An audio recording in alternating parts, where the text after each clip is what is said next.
Beastcoast Pokemon. Today we're going to be looking at the final event of Series 12, the big one, the World Championship, the return of Worlds after 3 years after the lockdown. And we are finally back, and all these players want to claim the title of who would become the best player in the Pokemon Sword and Shield video game history. So we're going to be looking at all the top teams and discussing our thoughts on how the meta really built up to have this huge event and see what players brought.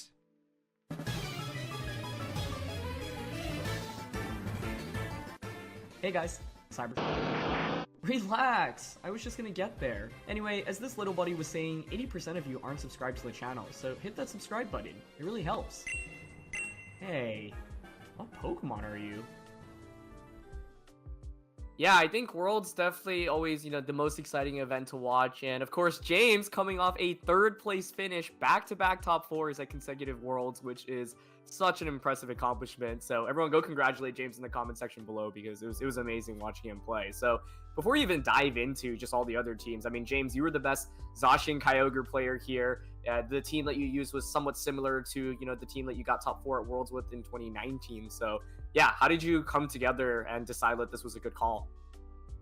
I wasn't actually even sure if it was a good call. I didn't actually build my team based on like, oh, do I think this team is like the best call? Like, is it going to be like positive against most of the teams I expect at Worlds? Because one of the things I was looking at when I was building for this World Championship was really there was so much variance when we saw Japan, especially. Like, if you look at Japan Nationals, it's really hard to like prep for anything because they brought like a bunch of crazy stuff to their Nationals, combined with the fact that they had more invites because of Japan Nats 2021 invites. I don't remember they had a 2020 invites Nationals thing, but yeah, there was just so many more Japanese players. The world meta has just been very developed. I definitely saw there was going to be a mix of standard as well as just a bunch of stuff you couldn't really prep for. So I felt like, okay, I'm going to build a team that gives me the best tools that can beat a lot of different matchups and give me that edge that way. And if I play a matchup, I at least have the tools that I don't feel like as long as I can play well against, I should be able to handle most teams.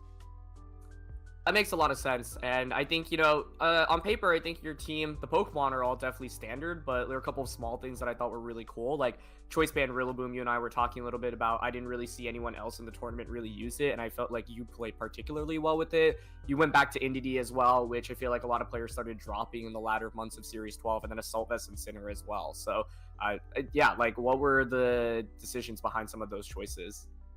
Yeah, so fun fact, I was testing for I knew I was going to use the Assault Vest and Sinnoh. I got to use it at NAIC to get second place, and I felt like it was actually really good when I was testing his team in an online tournament. And mainly because I feel like U-turn chip is so valuable, because you could put Pokemon into range of Behemoth Blade, for instance, that are usually EV to survive it, or maybe like Kyogre Water Spout, for instance. So I felt like U-turn was actually just really good. Being able to break sashes as well is fantastic. You don't need Parting Shot. It's super useful. Like, Parting Shot's a great move, but it can be a little bit passive, and sometimes the extra damage just like goes a long way in the ability to pick up knockouts, especially if you're using Tailwind, for instance.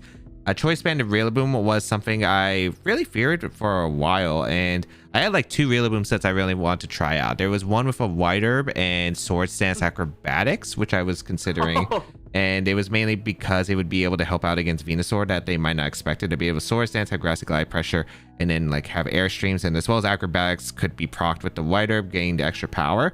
And that was something I thought like could be really useful for handling other grass types. But mainly when I thought about it and when I was like experimenting a bit, like Rillaboom was just clicking Grassy Glide for the most part. I wasn't even clicking Fake Out. I was just clicking Grassy Glide. So I thought, one of the things I really enjoyed about 2019 was using Kartana endgamer really effectively, where I would be able to do a bunch of damage to Kyogre and then chip away at the end, clean up with the grass type, which was Kartana.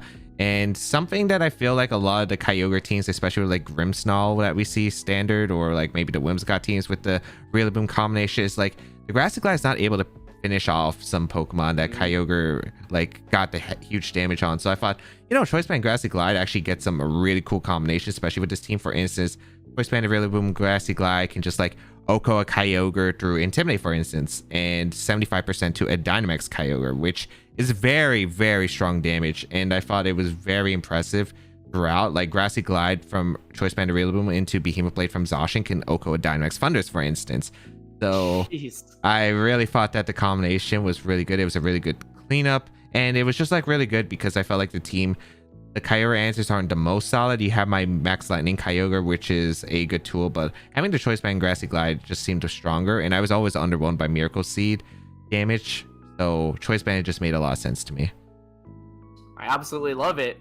I think, yeah, just it's really cool to see how Zacian Kyogre is involved, and you found, such a, strong way to run it at Worlds. And once again, it's like all these Pokemon have been explored before, but if you look at all the other players that use Zacian Kyogre at Worlds, like, it's not very similar actually to how you used it with Indeedee and the Rillaboom. So yeah, let's talk a little bit about some of the other teams in the top 8. Of course, you fought against many of these players, but what did you think of these teams? Were you surprised by any? Because for me, I think, yeah, these were all actually relatively standard for the most part. I think once we got to the top 8, there really wasn't anything too unorthodox. But what's interesting is you still had a lot of diversity in restricted duos, which has been a trend throughout the entire season.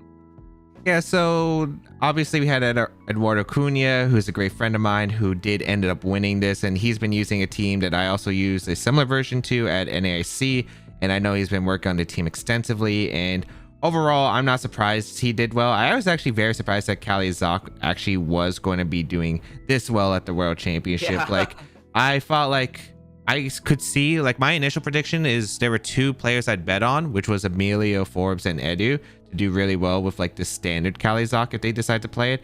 And then I thought, like, maybe one of the hyper-offensive Kalizaks would actually make it in to the top 16. I didn't think it would actually break through the top 8, but Calvin Foster running the same team Hirofumi also brought with, like, the Choice Specs Calyrex offense, which I really was surprised that so many players actually ended up picking up that, and it actually did pretty decent at this World Championship. I think there were quite a few placements for it, so I was actually just very surprised in general to see, like, that kind of variant do so well. But yeah, I was not surprised to see Kalizak at least one in top 8, but yeah, that wasn't too surprising for me. Lunadon for Casty here, which I think I was not surprised at all, but the thing is, Eliki was not the adjustment I thought. I thought we were going to see the standard Venusaur set. I thought the Eliki version kind of died down a bit, but yeah, Casty running a kind of an interesting variant of Lunadon, which was a really fast Lunadon with Hypnosis, which I was actually very shocked to see, as well as the Policy Charizard, which ended up picking up quite a bit.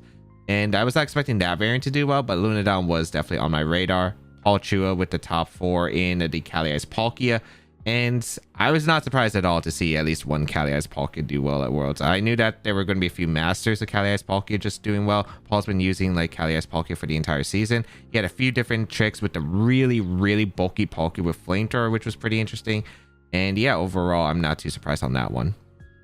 Yeah, one thing I want to talk about with you is the weakness policy Charizard, because actually all of the Charizards in the top 8, Guillermo, David, and Naoto, all had a weakness policy Charizard, right? And so that was clearly a very interesting metagame shift going into Worlds.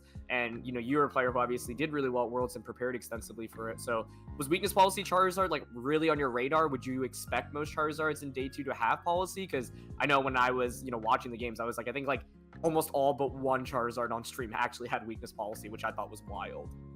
Yeah, so I haven't played much, but I was told that weakness policy Charizard was, like, a huge thing, especially on the high ladder, and I was like, I don't know, I just don't really like it personally, because I mean, it obviously did well at this World Championship, but I wouldn't have expected to do, like, as high usage as it did get, because one of the things about Charizard is you could get the weakness policy boost. I guess a lot of the players did EV it to be really bulky, and we usually see this trend at the World Championship where, like, these Pokemon that used to be, like, really fast and offensive kind of slowed down. We saw, like, a lot of slower Zacians, for instance.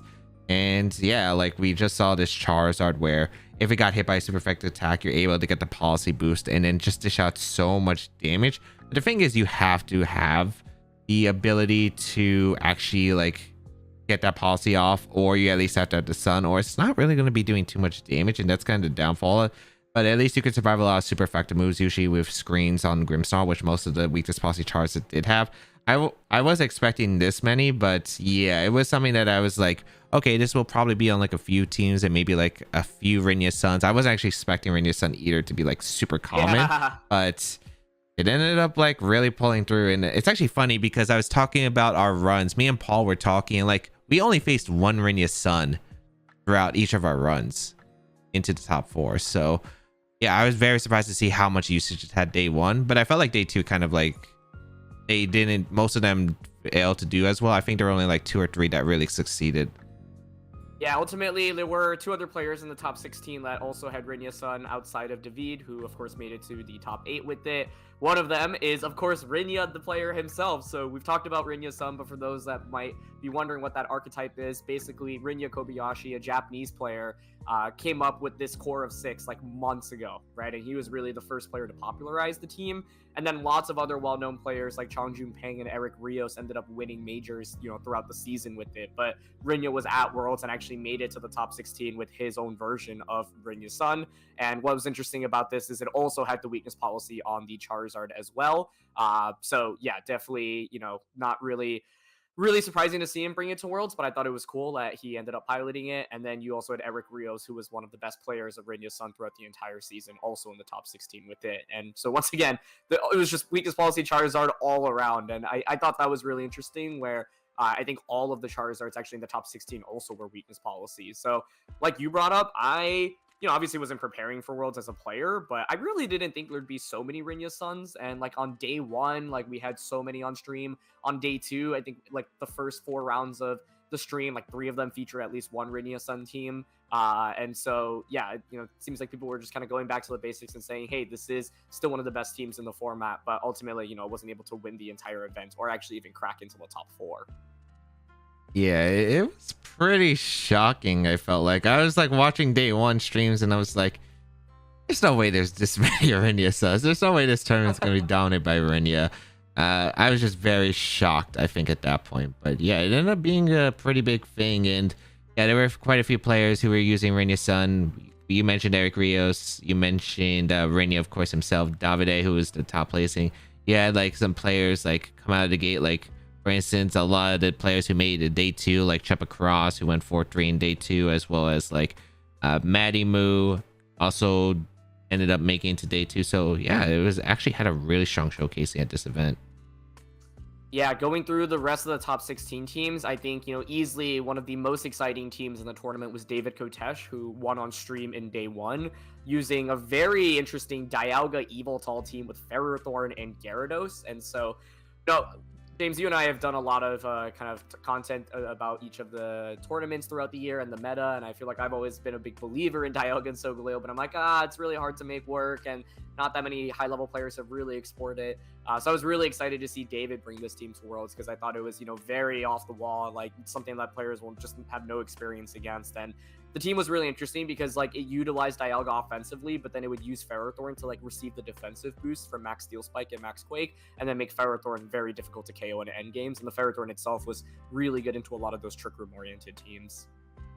Yeah, the team that David brought was really, really unique, and I think I actually played him on Showdown Ladder like pretty early on when I was testing. But overall, like, you have double Intimidate, you have Gyarados, which is like a huge surprise there. But yeah, I think a lot of the Intimidate mons were actually like really solid going to the event. I actually like predicted Salamence could have had like a sneaky surprise, potential good finish. But yeah, Gyarados instead, just being able to do really well against Rinja, actually, because of the ability to hit Charizard with Stone Edge, high special defense. You have Intimidate, immune to Precipice Blades. You have Power Up for the Gastron. It's a pretty strong duel against Rinja. I think his team was like very designed to try and beat the top 3 restricted he thought, or restricted pairs that he thought was going to be. Seemed pretty good into the Cali Ice Palkia matchups, like really strong. I think that was what he played on stream and pretty much dominated. Yep. He also feel like against some Sun teams, it's kind of interesting. He has the support funders, which kind of helps out against the Charizard, and then his other mons like Gyarados and Landers can do really well. And then I think he also has like a decent matchup against Kali Zoc, I'm pretty sure. Although Yveltal Dialga is kind of a really weird combination that I can't really say for certain. But yeah, I think his team had some really cool techs. I think Kyogre Zacian, I think it depends on like what kind of variant it is, but against a lot of the standard ones, I don't think they could really break through Dialga plus Ferrothorn at that rate. So definitely a really interesting team, really focused, I think, on design to beat like those top 3 cores. And I don't know, it's a really hard one, I think, for a lot of opponents in team preview as well. Yeah, the other thing that I thought was really funny was serious nature evil tall, right? You very rarely see that in VGC, but on this set it actually makes sense because you want to, maximize your damage output from Sucker Punch specifically, coming from your physical attacks. So yeah, very, very rare to see just a, non-boosting nature in the format. But to me, this was my favorite team. I was definitely rooting for David throughout the tournament, and he had a really good run, but ended up falling in the top 16, which is still really incredible. And I think if you look at all the other teams in the top 16, right, he easily had the most creative one. But going back to the rest of the teams here, yeah, there were a couple of other interesting things, like Roberto Parente from Italy had this hyper offense Kyogre Calyrex Shadow Rider team. This team is really fast paced. It's really volatile, but he piloted it super well and won on stream with it. We saw Flavio Del Pidio as well as Daniele, his friend, who used the same Zacian Kyogre team that featured Shedinja, Galarian Moltres, and Porygon 2, and they both ended up making to the top 16 as well. And then we talked about Eric Rios earlier. Ipoli from France had Shedinja as well with Zacian Kyogre, kind of the French rain team that had done really well throughout the season. But there was actually a Landorus Incarnate form, which was pretty interesting as opposed to something like Tornadus. Oh yeah, I fought Landis in Carniform, so I actually thought it was pretty good even before NIC. I thought it'd be like a good NIC or Worlds call, just because like I think it's really strong against Sun, and having a strong grass knot for Gastrodon while having like access to just being able to outspeed Charizard, I think, and threatening the Rockfall is so big, I think, against a lot of Sun teams compared to like Landis Variant, where it's always threatened by like a Wildfire switch into Groudon. So it's actually funny because when I was building my team, Landorus Eye was actually a strong contender on for the last slot. So I was actually not surprised to see like a Landorus Eye do really well, and I'm really glad to see like one player do really well with it in general. I think it was a really good pick for Worlds, especially as like an anti-Sun pick.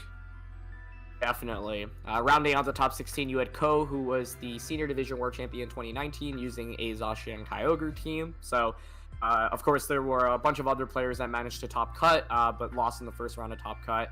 So, of course, the one that I think most people were really rooting for was the Golisopod team with Raikou, Kyogre, and Groudon, Tatsuya Watanuki from Japan. That was, I think, the two most creative teams in the top cut for me easily were Tatsuya and David Kotesh, right? They just had a really unique restricted duo, had some really interesting support Pokemon as well.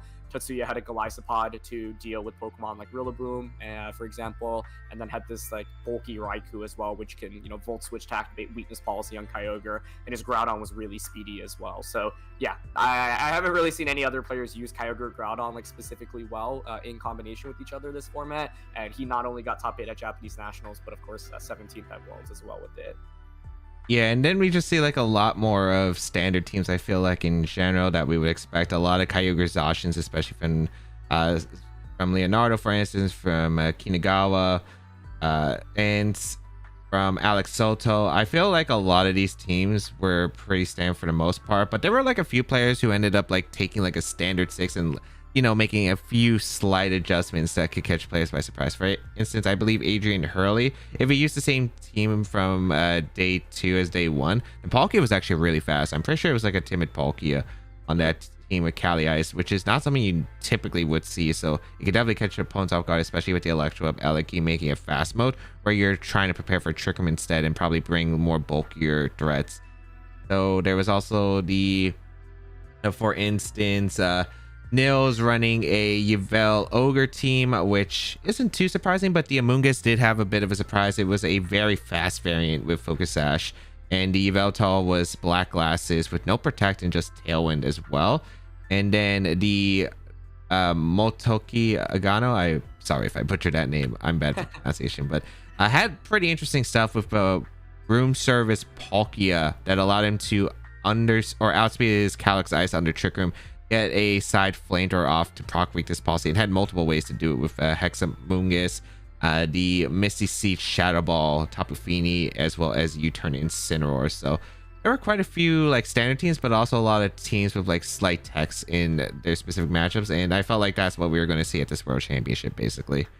Yeah, that makes a ton of sense. Like, speaking of techs, Kinagawa, one of the top players from Japan, actually had Rocky Helmet Incineroar with Protect, Tickle, Worry Seed, Whimsicott, and then Miracle Seed, high horsepower Rillaboom with Protect, Quick Attack on Zacian as well. So It makes a lot of sense, right? When you're playing in this format at Worlds, like it's like so much about comfort for a lot of players and just figuring out ways to really catch your opponents off guard. Of course, Eduardo's team that won the World Championship also had a lot of small techs that added up. Substitute on Zacian, Snar, Will-O-Wisp on Calyrex, the Taunt on Thundurus, as well as the Icy Wind on Gastrodon, right? Like those are all moves that especially Icy Wind from Gastrodon and Taunt from Thundurus, like I wouldn't expect to play against, right? And like those moves can single-handedly win you a game, but you're not dropping something significantly for those options either. So, and then like Guillermo's team as well is a very different take on Lunala Groudon at second place, right? You talked about max speed, Lunala, you had Hypnosis on it, the weakness policy on Charizard as well, and then, you know, White Herb, Swords Dance Groudon rather than like Assault Vest. And so, yeah,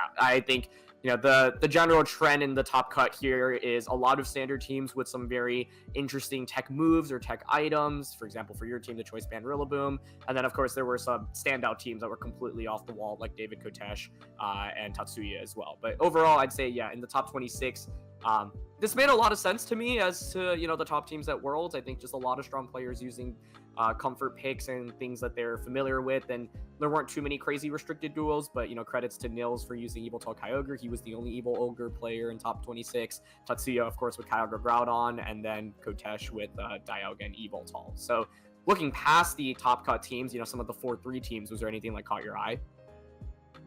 Yeah, there was Francesco Pardini running the Sableye, which was pretty interesting with Charizard and Whimsicott. He actually had double Prankster, which I thought was like, huh, that's something.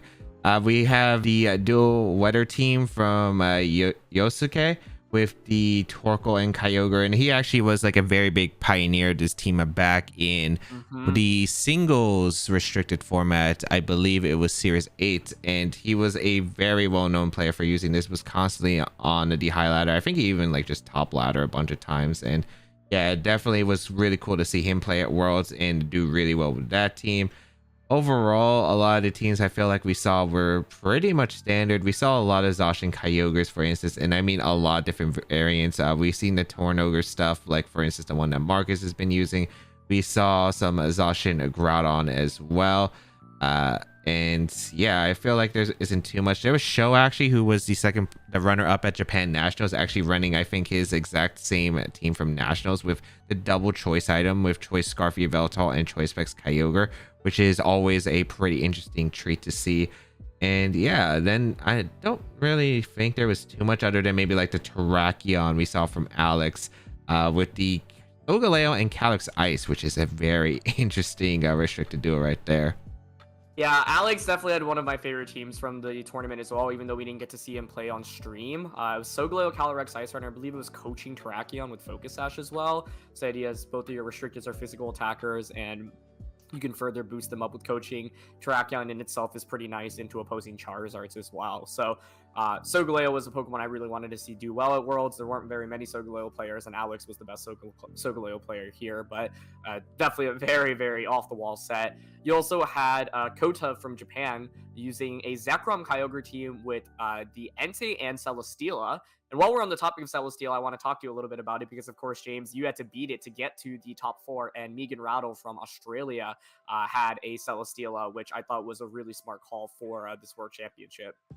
Yeah, it's definitely an interesting Pokemon. I don't know if any of them were like really wide guard. I know Megan's was the same as Dalway's from who got 9th at NAIC using a Leech Seed, Substitute, Flamethrower, Protect to help out against Cortana. I have no idea which one's Kota designed. I wasn't sure if it was the Meteor Beam power up set or if it was just a bulky one, but it's definitely an interesting Pokemon.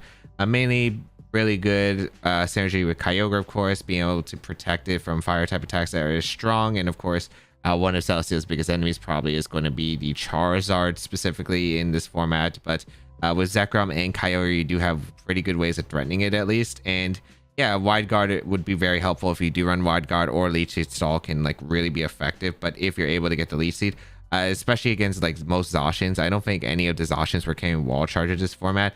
And if you do get a Leech Seed off in a Zacian, Celesteela is a Pokemon that's usually able to get like a 1v1 against most Zacians that aren't like Substitute that I ended up bringing. So I think it's a cool Pokemon, but it's very niche, and it can definitely, one of the things is it could be a Pokemon that can definitely just sit there and either be draining health from the opponent and being annoying, or it could be just sitting there, which it really just depends on the set.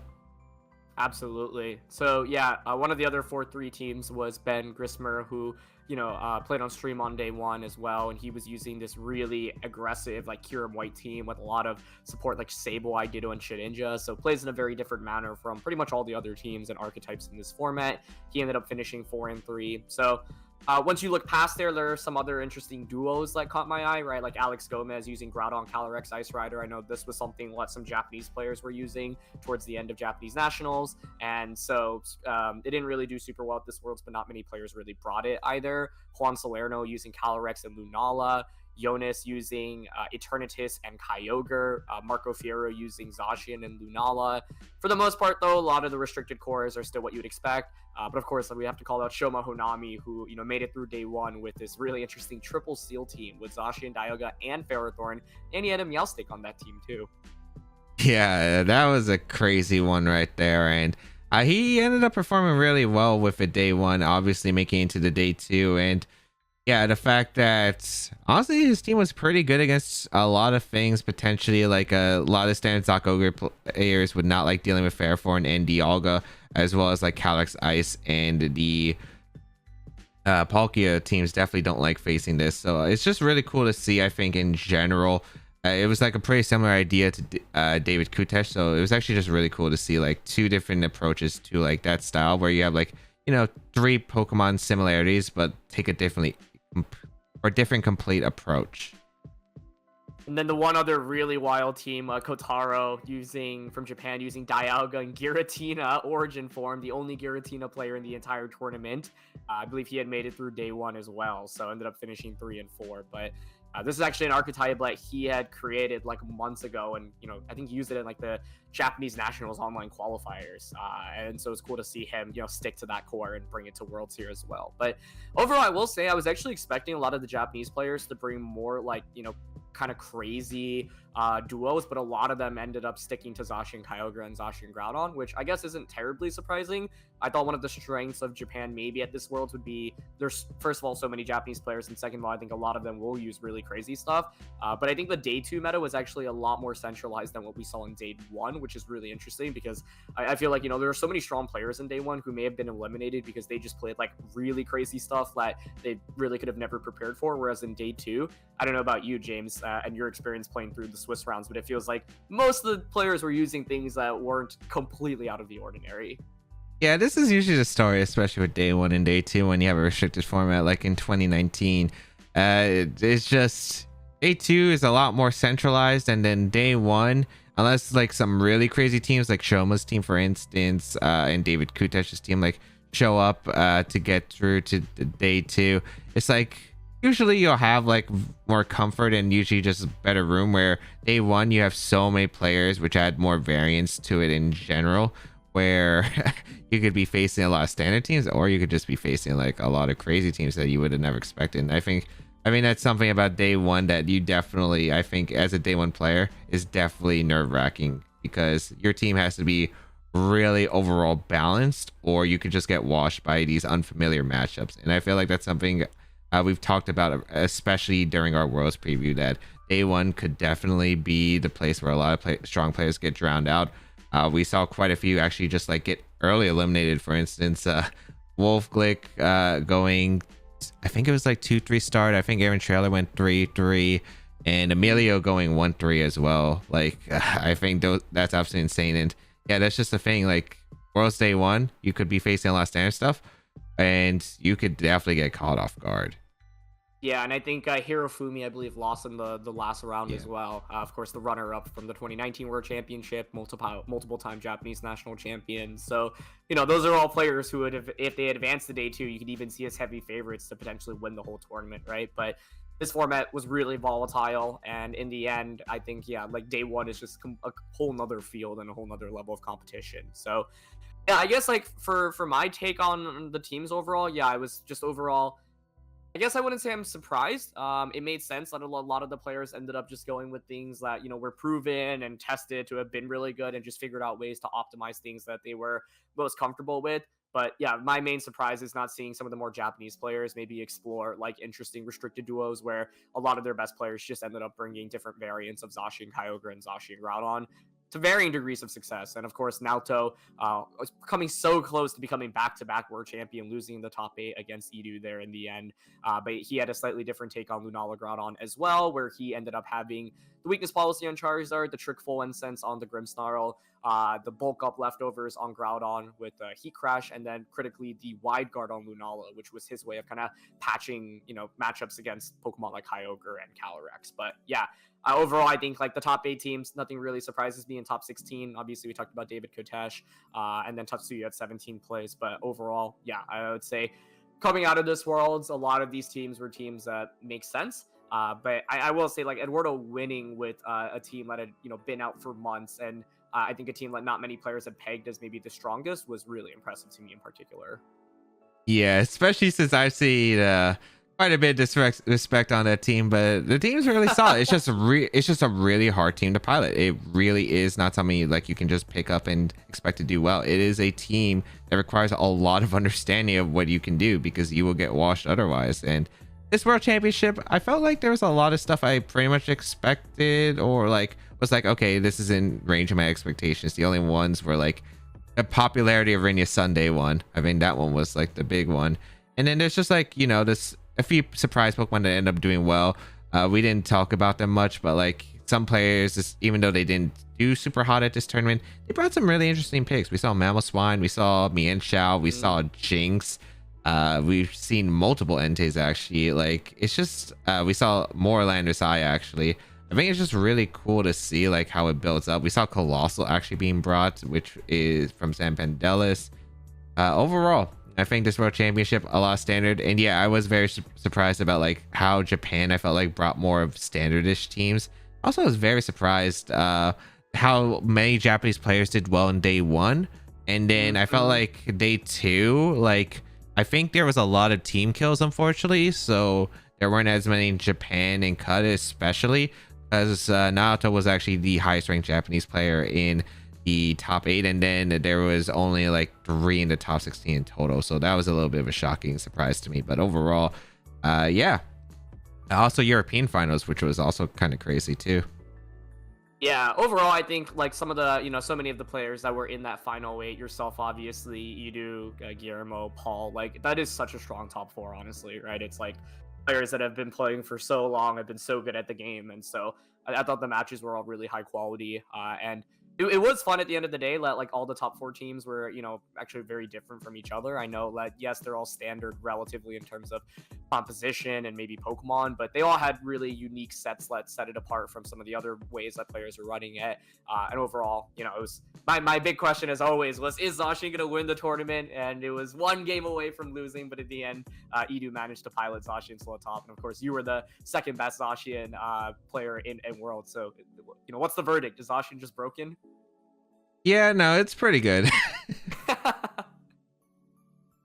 All right, that's it. That's how we're gonna end things. Zacian is pretty good, but yeah, that's it for the 2022 Pokemon Video Game World Championships. The only one in the Sword and Shield era, the only one where we have Dynamax as well. So we'll be moving on to a new generation, a brand new game coming for the next Worlds. But yeah, this was really fun to do with James. We hope that you enjoyed all our meta recaps throughout the season. I think Worlds being a one where, yeah, it was cool to just see what all the best players decided to end up bringing finally to the premier event. And obviously, especially exciting since James did super, super well. But hope you guys enjoyed this content. So thanks for watching. Leave a like if you do. Give us any feedback. And James, do you have any final words? No, I think we're good. Just let us know what you thought about the world experience in general. Like, for those of you who were there or watching on stream, or the tournament in general, let us know what you thought about it down below. Did it live up to the expectations? Did it like inspire you potentially to compete? Because Worlds is honestly one of the best events, and honestly, if you do want to try out and go for the World Championship title, why not? Just start playing. I love that. Thank you so much for watching, and we'll see you all soon.